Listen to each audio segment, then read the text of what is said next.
नमस्कार, आप देख रहे हैं हर खबर में हूं आपके साथ अमित शर्मा। इस वक्त की एक बड़ी जानकारी आपको हम दे दें। इस वक्त की बड़ी खबर आ रही है चंडीगढ़ से। हरियाणा मंत्रिपरिषद की बैठक हुई है और सीएम मनोहर लाल की अध्यक्षता में यह बैठक हुई है। बैठक के बाद मुख्यमंत्री मनोहर लाल का बयान भी सामने आया, जिसमें उन्होंने कहा कि स्टार्टअप नीति लेकर सरकार आ रही है और हरियाणा में 5000 स्टार्टअप, अच्छे स्टार्टअप को हम प्रोत्साहन देंगे। ई व्हीकल को भी हरियाणा सरकार बढ़ावा देगी, चार्जिंग पॉइंट लगाए जाएंगे। इसके साथ ही उन्होंने कहा कि 100 से ज्यादा डाटा सेंटर बनाएंगे। इसके अलावा उन्होंने ये भी कहा कि बुढ़ापा पेंशन को पहचान पत्र से जोड़ा जाएगा। लकड़ी उद्योग के लिए पॉलिसी बनाई है। ये बड़ी जानकारी आपको हम दे रहे हैं, बड़ी खबर आपको बता रहे हैं इस वक्त की।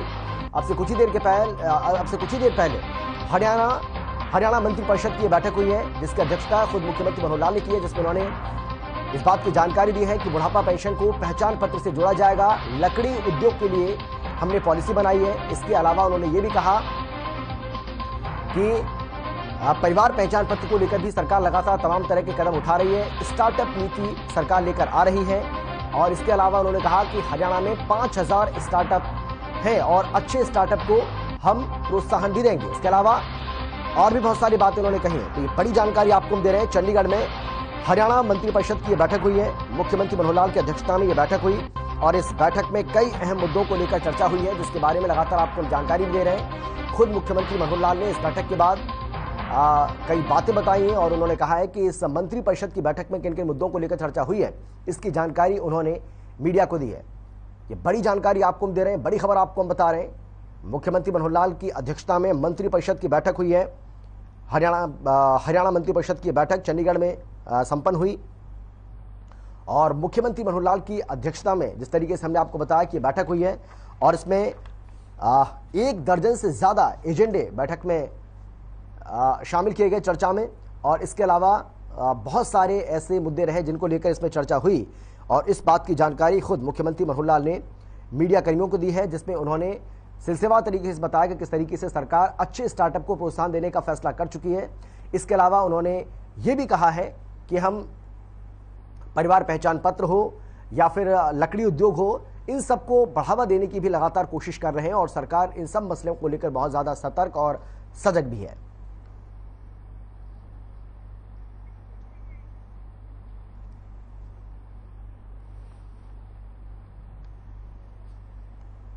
तो मंत्रिपरिषद की बैठक को लेकर यह बड़ी जानकारी लगातार आपको हम दे रहे हैं। स्टार्टअप को बढ़ावा देने का फैसला सरकार ने लिया है। उन्होंने कहा कि 5000 स्टार्टअप प्रदेश के अंदर काम करें। स्टार्टअप को प्रोत्साहन देने का सरकार ने फैसला किया है। इसके साथ ही उन्होंने ये भी कहा कि ई व्हीकल को बढ़ावा देने का भी फैसला सरकार ने किया है और इसके लिए जो चार्जिंग पॉइंट स्टेशन है उनको भी सरकार बनाएगी, बढ़ावा देगी इसको, ताकि जो पॉल्यूशन का मामला सामने आता है खासतौर पर अक्टूबर, नवंबर, दिसंबर के महीने में, उस मामले से निजात मिल सके और पॉल्यूशन से लोगों की जिंदगी पर, लोगों के जीवन पर, लोगों की जिंदगी पर जो असर पड़ रहा है उससे उनको निजात मिल सके। इसके लिए ई व्हीकल को भी सरकार प्रोत्साहित करेगी। इसके अलावा यह भी कहा जा रहा है कि एसवाईएल को लेकर भी मुख्यमंत्री मनोहर लाल ने अपनी बात रखी है, जिसमें उन्होंने कहा है कि एसवाईएल का जो मसला है वो बातचीत से ही हल हो सकता है, बातचीत से ही इसका हल निकल सकता है और एसवाईएल पर गाना बनाने की किसी तरह की कोई आवश्यकता नहीं थी। इससे पहले आपको याद होगा कि दिवंगत सिद्धू मूसेवाला जो कि सिंगर थे, हालांकि कांग्रेस पार्टी के वो नेता भी थे, बीते दिनों उनकी हत्या कर दी गई और अब उनकी मृत्यु के बाद उनका एक गाना आया है हाल ही में एसवाईएल को लेकर। वो गाना जो कि काफ़ी विवादों में रहा है, हालांकि यूट्यूब ने अब उसको हटा दिया है, उसको रिमूव कर दिया है, लेकिन इसको लेकर मुख्यमंत्री मनोहर लाल की ओर से कहा गया है कि ऐसे गाने बनाने की कोई आवश्यकता नहीं थी और ऐसे मुद्दों से तनाव पैदा होता है और इसीलिए चाहे वो कोई भी हो, ऐसे मसलों से जितना दूर रहे उतना बेहतर। और हमारे ब्यूरो हेड स्वर्णजीत बाबा हमारे साथ जुड़ गए ज्यादा जानकारी के साथ इस खबर पर। स्वर्णजीत, बेहद अहम ये बैठक हुई है, बेहद महत्वपूर्ण ये बैठक है और कौन कौन से ऐसे मसले रहे जिनको लेकर चर्चा हुई इसमें? हमें देखिए, इस समय मुख्यमंत्री की प्रेस वार्ता अभी खत्म होने ही वाली है और उसमें जो मुख्य मुद्दे हैं जो मैं बताना चाहूंगा दर्शकों को कि ओल्ड एज पेंशन व्यवस्था को सरल किया गया, ऐसा मुख्यमंत्री ने कहा। और PPP योजना के तहत पेंशन जो है वो स्कीम बनेगी और खासतौर पर स्टार्टअप नीति में उन्होंने कहा कि हरियाणा सबसे आगे है और गुरुग्राम में डाटा सेंटर स्थापित करने की बात मुख्यमंत्री मनोहर लाल खट्टर ने कही। और साथ ही अगर अध्यात्म की तरफ बात करें अमित, तो माता भुवनेश्वरी के लिए जैसा कि माता वैष्णो देवी के लिए श्राइन बोर्ड बनाया गया है जम्मू कश्मीर में, वैसे ही माता भुवनेश्वरी के लिए भी श्राइन बोर्ड का गठन जो है वो किया जाना है। और जो कि अवैध कॉलोनियों के बारे में भी बहुत ज्यादा आवाज उठती आई है, तो उस पर भी कहीं ना कहीं मौजूदा सरकार ने मोहर लगा दी। अवैध कॉलोनियों को भी वैध करने के लिए एक्ट जो है बहुत जल्द मुख्यमंत्री ने कहा हम एनडीए सरकार जो है वो लाने वाली। और ईवी पॉलिसी के तहत खरीदारों को भी छूट देने की बात मुख्यमंत्री ने कही है।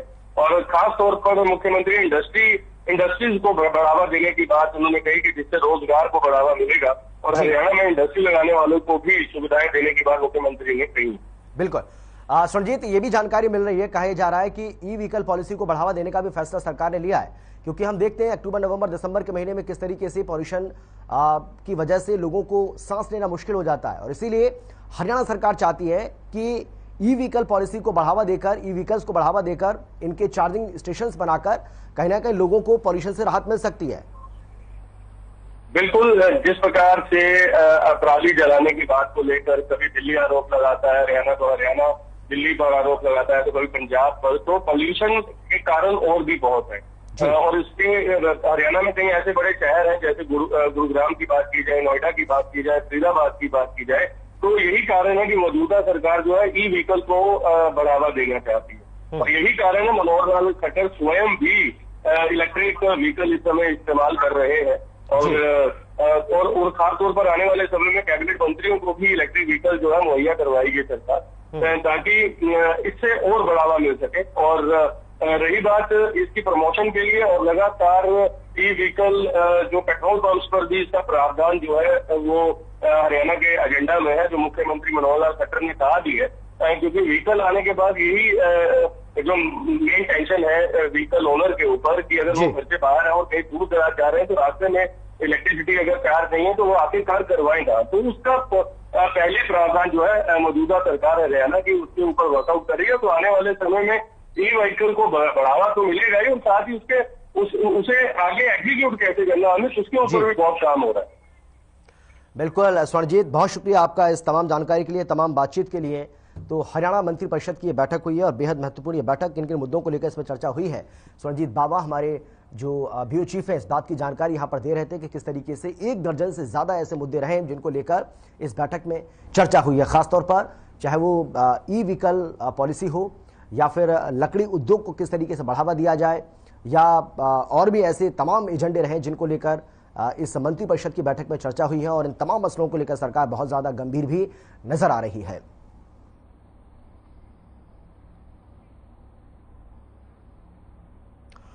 और चलिए अब रुक करेंगे दूसरी खबरों का। महेंद्रगढ़ के गांव बलाना के जवान सुंदर गुर्जर झारखंड के दंतेवाड़ा में ड्यूटी के दौरान हार्ट अटैक होने से वीर गति को प्राप्त हुए। और यह दुखद समाचार मिलते ही मुख्यमंत्री मनोहर लाल ने ट्वीट कर दुख जताया। उन्होंने कहा कि इस मुश्किल घड़ी में पूरा प्रदेश उनके परिवार के साथ है, ईश्वर पुण्यात्मा को शांति प्रदान करे।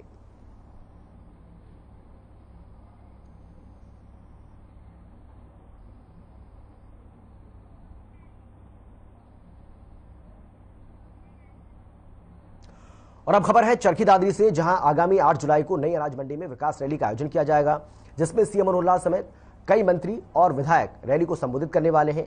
विधायक सोमवीर सांगवान ने अपने कार्यालय पर प्रेस कॉन्फ्रेंस में इस बात की जानकारी देते हुए बताया है कि दादरी में 8 जुलाई को होने वाली रैली एक ऐतिहासिक रैली होगी। वहीं रैली के दौरान सीएम मनोहर लाल दादरी जिले को करोड़ों की विकास परियोजनाओं की सौगात देंगे। इसके अलावा उन्होंने ये भी कहा कि जिले के लिए कई घोषणाएं करेंगे। इस बीच सुखविंदर सिंह मांढी ने अपील करते हुए कहा है कि 8 जुलाई को होने वाली रैली में ज्यादा से ज्यादा लोग पहुंचे, इसकी कोशिश की जा रही है।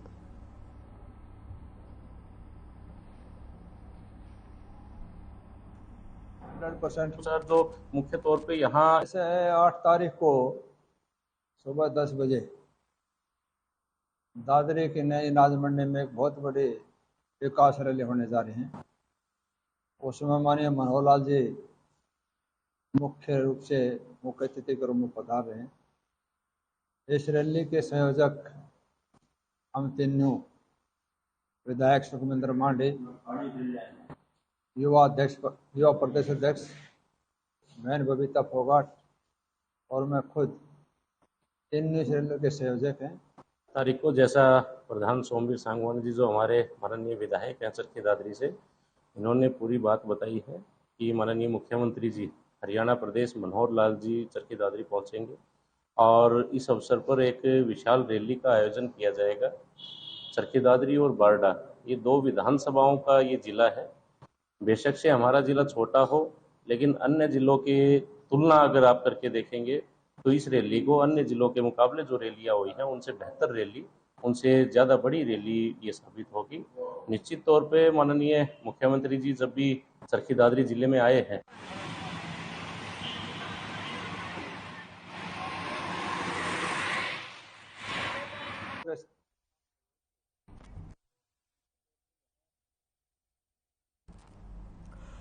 पंजाब की भगवंत मान सरकार का 1,55,860 करोड़ का पहला बजट पेश हुआ, जिसे पंजाब के वित्त मंत्री हरपाल सिंह चीमा ने पेश किया।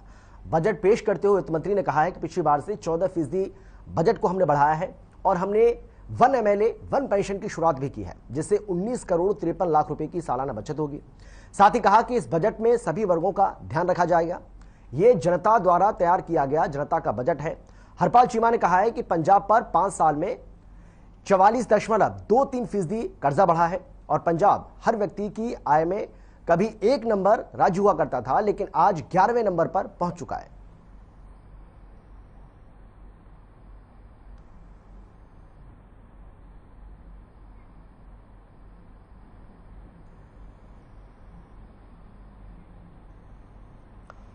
फतेहाबाद में पुलिस की ओर से 12 जून से चलाए जा रहे नशे मुक्ति अभियान का समापन समारोह। इस दौरान नशे के खिलाफ जागरूकता को लेकर शहर में साइकिल रैली निकाली गई, जिसे एसपी ने हरी झंडी दिखाकर रवाना किया। इस रैली में पुलिस कर्मचारियों के अलावा काफी संख्या में युवाओं और सामाजिक संगठनों के सदस्यों ने हिस्सा लिया।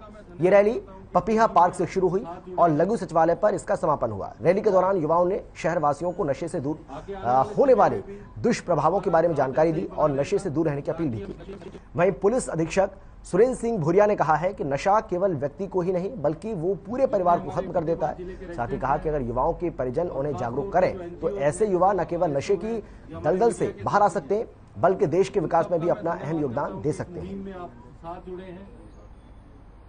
और आगे आने वाले समय में भी हमारे नशे के विरुद्ध किए जाते हैं ताकि आम जनता को इसके बारे में जो है जागरूकता फैलाई जा सके। जितनी जनता इसके बारे में जागरूक होगी तभी इस विषय की गंभीरता को समझ सकते हैं और इस प्रॉब्लम से निदान पा सकते हैं। सर आज क्या कार्यक्रम? आज अलग अलग जगह प्रोग्राम थे, जैसे कि साइकिल रैली है यहाँ, ऐसे ही भट्टू में सुबह एक साइकिल रैली थी, टोहाना में अलग अवेयरनेस प्रोग्राम था, रतिया में अलग है। पिछले 15 दिन में करीब 40 के आसपास अवेयरनेस प्रोग्राम फतेहाबाद पुलिस द्वारा किए हैं।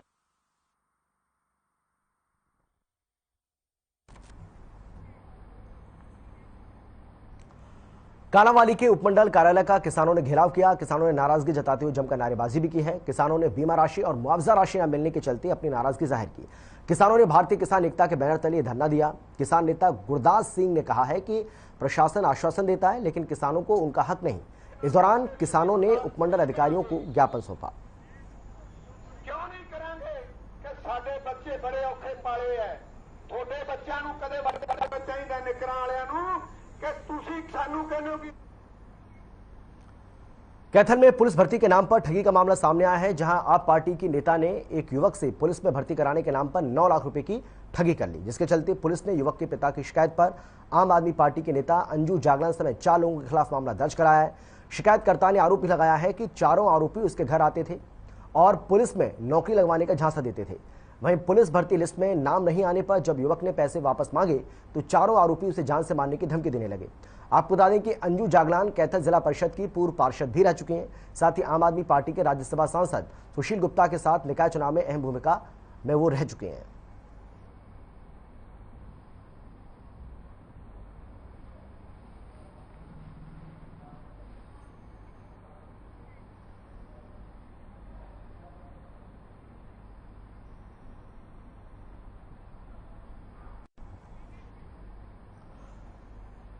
सोनीपत में वारदातों का सिलसिला बढ़ता ही जा रहा है। मामला जिले के मॉडल टाउन के नजदीक जैश पार्क क्षेत्र का है, जहां युवक चेन स्नैचिंग, पर्स और मोबाइल छीनने की वारदात को अंजाम देकर फरार हो जाता है।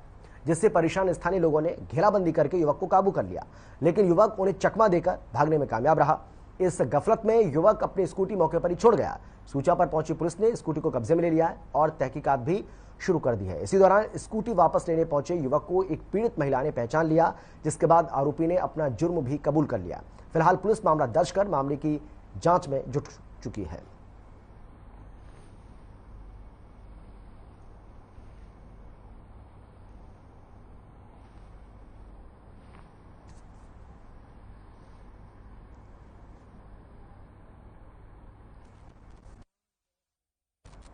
कहाँ जा रहे थे आप? मैं तो कच्चे क्वार्टर से घर को आ रही थी। तो क्या आपके पास क्या क्या छीन के भाग गया था ये? मेरे पास मोबाइल था और पर्स था और प्रसाद लेके 2 लड्डू थे उसमें आके वाले के प्रसाद लेके। पीछे शिकायत मिली, बता रही थी 22 तारीख को कोई वारदात हुई थी, भाई किसी का पर्स छीन लिया, तो उन्होंने उस शक में इसको पकड़े से वेरीफाई की जा रही है, जिसका नाम रोहित वर्मा बता रहे हैं। रोहित वर्मा सन्नो प्रेमचंद, सरस्वती बिहार। लड़का स्कूटी के ऊपर आता है और लोगों के हाथ में जो पर्स है, मोबाइल है, चैन है, जो भी उसके हाथ में दिखता है, ये लगातार 3-4 दिन से ये वारदात कर रहा था।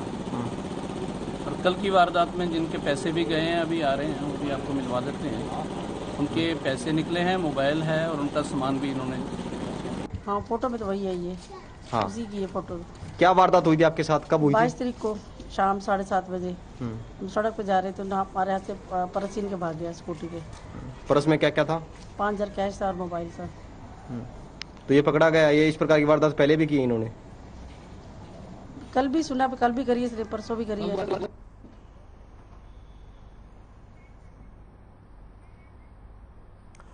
नारनौल में सनसनीखेज मामला सामने आया है। मामला जिले के गांव ढाड़ी बाठोटा का है, जहां लोगों ने देर रात पेट्रोल डालकर शराब के ठेके में आग लगा दी। जानकारी के मुताबिक सेल्समैन ने देर रात में शराब देने से मना कर दिया था, जिससे गुस्सा युवकों ने शराब के ठेके में आग लगा दी।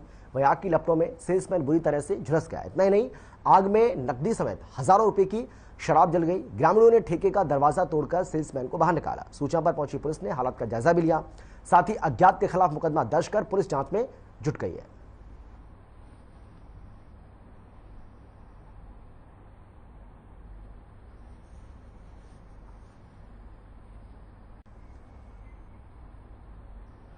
बहादुरगढ़ में सीवरेज टैंक में उतरे 2 मजदूरों की दम घुटने से मौत हो गई है। घटना की सूचना मिलते ही पुलिस मौके पर पहुंची और मामले की जांच में जुट गई है। मृतकों की पहचान बिहार निवासी अरविंद और रवीश के रूप में हुई है। डीएसपी पवन कुमार ने बताया है कि अरविंद और रवि दोनों ही ट्रैक्टर और टैंकर के जरिए लोगों के घरों में बने सेफ्टी टैंक को खाली करने का काम करते थे। आज भी वो कहीं से टैंकर भरकर लेकर आए थे और आधुनिक औद्योगिक क्षेत्र के एक सीवरेज मेन हॉल में टैंकर खाली करने के लिए पाइप लगाने की कोशिश कर रहे थे, लेकिन पाइप अचानक सीवरेज टैंक के अंदर जा गिरी, जिसे निकालने के लिए पहले रवीश टैंक में उतरा, लेकिन जहरीली गैस की वजह से उसका दम घुटने लगा। उसे बचाने के चक्कर में अरविंद भी सीवरेज टैंक के अंदर घुस गया, लेकिन जहरीली गैस ने उसे भी अपनी चपेट में ले लिया। स्थानीय लोगों ने दोनों को निकालने की कोशिश की, लेकिन नाकामयाब रहे।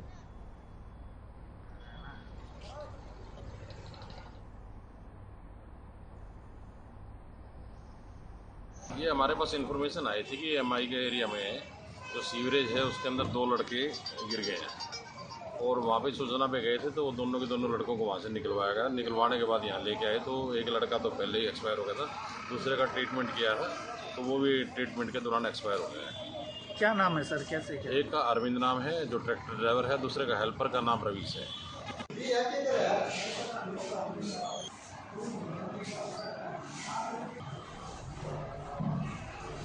होडल में दर्दनाक हादसा हो गया। मामला जिले के गांव भुलवाना का है, जहां खेतों में काम करने गए चाचा भतीजे की कुएं में गिरने से मौत हो गई। सूचना पर पहुंची पुलिस ने शव को बरामद कर लिया, पोस्टमार्टम के लिए भेज दिया है। लोगों की माने तो कुएं में जहरीली गैस की वजह से दोनों की मौत हुई है। फिलहाल पुलिस मामले की जांच में जुटी हुई है।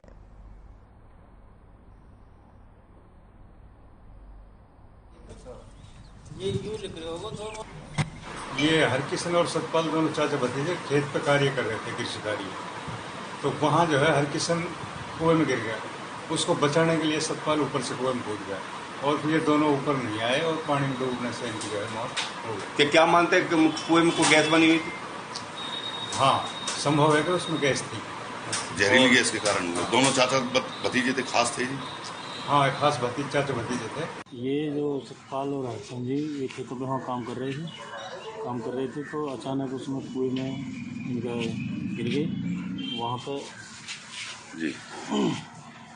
पे जोगिंदर ये वहीं पे पड़ोस में काम कर रहे थे इन्हीं के साथ में, और इन्होंने जैसे देखा कि आवाज़ सुनाई दी तो इन्होंने शोर शराबा मचाया। आस पड़ोसी के खेत, हम पड़ोसी हैं, हम भी वहाँ पहुँचे और आस पड़ोस के वहाँ लोग आए तो उन्होंने उन्हें उसमें से निकाला कुएं।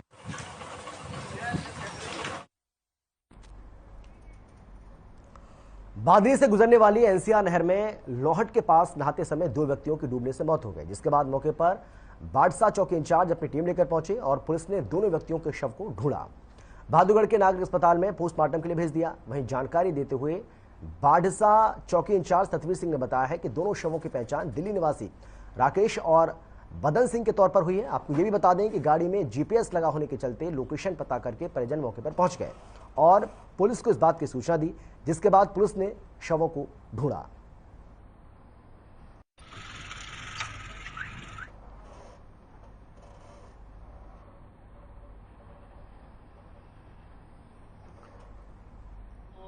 पिकअप ड्राइवर थे और ये अपनी गाड़ी खाली करके आए थे या फरूखनगर से, और ये दोनों शाम के समय 4:30 बजे इसी के नहाने के लिए इसमें नहर में चले गए।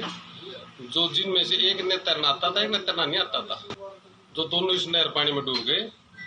एक गाड़ी में जीपीएस लगा हुआ था, उस जीपीएस के प्रति उसके घर वाले यहाँ पर नहर पर पहुंचे, उन्होंने पुलिस को सूचना दी।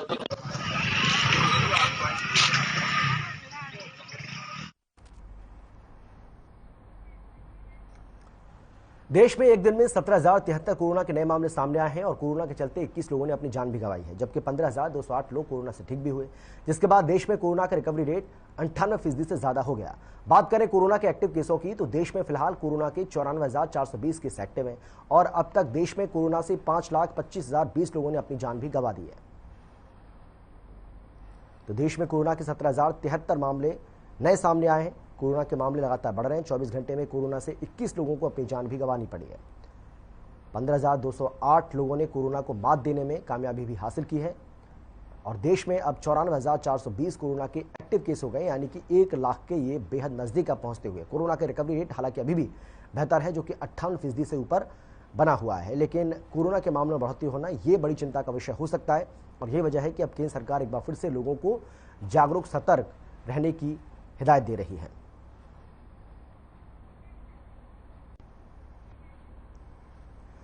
हरियाणा में एक दिन में कोरोना के 540 नए मामले सामने आए हैं। वहीं प्रदेश में कोरोना के चलते कोई मौत नहीं हुई है, ये अच्छी बात रही और 576 लोगों ने कोरोना को मात भी दी है, जिसके चलते कोरोना का रिकवरी रेट 98.65% पहुंच चुका है।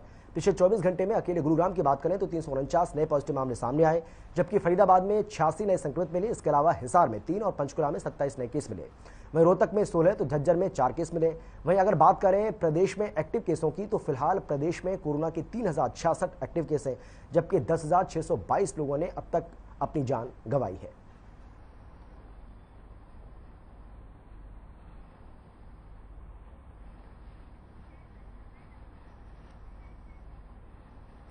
और फिलहाल इतना ही। छोटे से ब्रेक के बाद फौरन लौटेंगे। आप देखते रहिए हर खबर।